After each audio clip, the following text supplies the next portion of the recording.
Hey guys, Angelo Lambropoulos, Director of Lambros Realty, and you're watching the 24th episode of FAQu, Frequently Asked Questions, in which we answer for you as the consumer. Today I want to talk to you about how to avoid paying double commission when selling your property.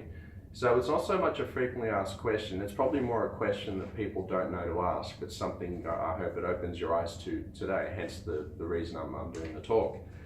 So what I mean by is this: if you appoint an agent to sell your home and you've had an agency agreement with say 3 months or whatever the duration was, they didn't do the job, didn't sell, and you decide to appoint another agent. What happens here is there's a clause in the agency agreement, and obviously take note of this when you sign, on the second page where the agent talks about their fees. It's the clause 3.2. Basically what it states is if there was a buyer effectively introduced by the previous agent, they're entitled to the commission. So what that means is you're liable to pay 2 lots of commission. The buyer that introduced the agent introduced the property in the first place, and obviously they therefore buy with the next agent. So obviously what does effectively introduce mean? I mean, that's obviously something that's debatable, and it's a lot of I guess it's a grey area, of course, but something I obviously talk to your solicitor about.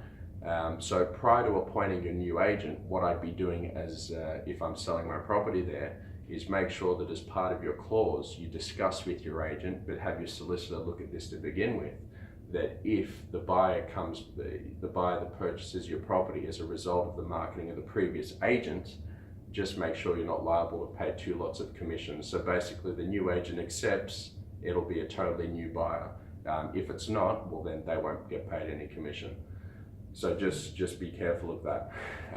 I guess another thing, and as a purchaser, what you also need to be wary of is with the contract for sale, be aware that if the property had been previously marketed with another agent, that there's no clause in the contract there that states that the commission is payable, will be passed on to the purchaser, in which case you're paying for the commission, right? So just be careful you don't get stung by that. So have your solicitor look over that if it's obviously been a property that's been marketed prior, and if that clause is there, just make sure that clause is terminated prior to signing anything. So I hope that gives you guys a brief overview.